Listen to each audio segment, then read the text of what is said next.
ಇನ್ನು ಅಶ್ಲೀಲ video case ತನಿಖೆಯನ್ನು ಎಸ್ಐಟಿ ಮತ್ತಷ್ಟು ಚುರುಕುಗೊಳಿಸಿದೆ. ವಿಡಿಯೋ ಮೂಲ ಪತ್ತೆ ಹಚ್ಚೋದೇ ಅಧಿಕಾರಿಗಳಿಗೆ ಟಾಸ್ಕ್ ಆಗಿ ಪರಿಣಮಿಸಿದೆ.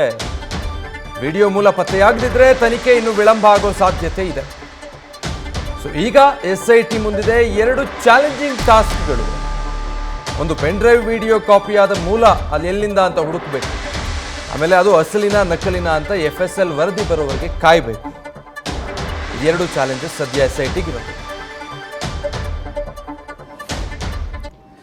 ಸೊ ಶಿವಕುಮಾರ್, ಈಗ ಒಂದು ಕಡೆ ಈ ವಿಡಿಯೋಗಳು ಇದ್ದಕ್ಕಿದ್ದ ಹಾಗೆ ಸರ್ಕ್ಯುಲೇಟ್ ಆಗೋದಕ್ಕೆ ಶುರುವಾಯಿತು. ಅದರ ಮೂಲ ಏನು, ಜೊತೆಗೆ ಇದರ ಅಸಲಿಯತ್ತು, ಈ 2 ಅಂಶಗಳ ಬಗ್ಗೆ ಎಸ್ಐಟಿ ಯಾವ ರೀತಿ ತನಿಖೆಗೆ ಮುಂದಾಗಿದೆ?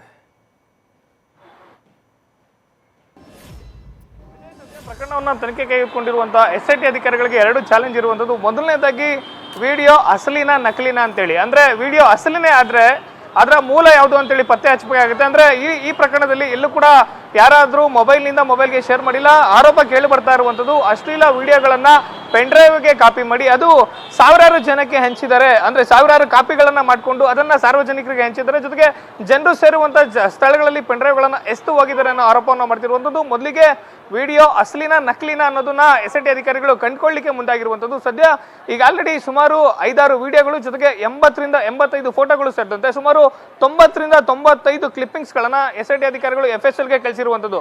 ಒಂದು ವೇಳೆ FSL ವರದಿನಲ್ಲಿ ವಿಡಿಯೋ ಫುಟೇಜ್ ಅಸಲಿ ಅಥವಾ ನಕಲಿ ಅಂತ ಬಂದಿದ್ದೆ ಆದ್ರೂ ಕೂಡ ಅಸಲಿ ಅಂತೇಳಿ ಬಂದಂತ ಸಂದರ್ಭದಲ್ಲಿ ಅಂದ್ರೆ ವಿಡಿಯೋವನ್ನ ಮೊದಲಿಗೆ ಎಲ್ಲಿ ಫುಟೇಜ್ ಅನ್ನ ಮಾಡಿದ್ರು, ಮದರ್ ಡಿವೈಸ್ ಯಾವುದು ಅನ್ನೋದನ್ನ ಕಂಡುಕೊಳ್ಬೇಕಾಗುತ್ತೆ.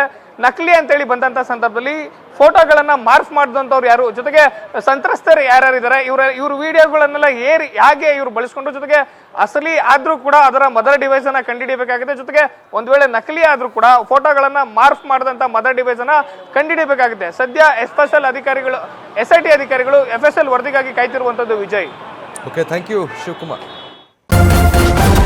ನ್ಯೂಸ್ ಫಸ್ಟ್ ನಿರ್ಭೀತಿಯಿಂದ ನಿಮ್ಮ ಪರವಾಗಿ.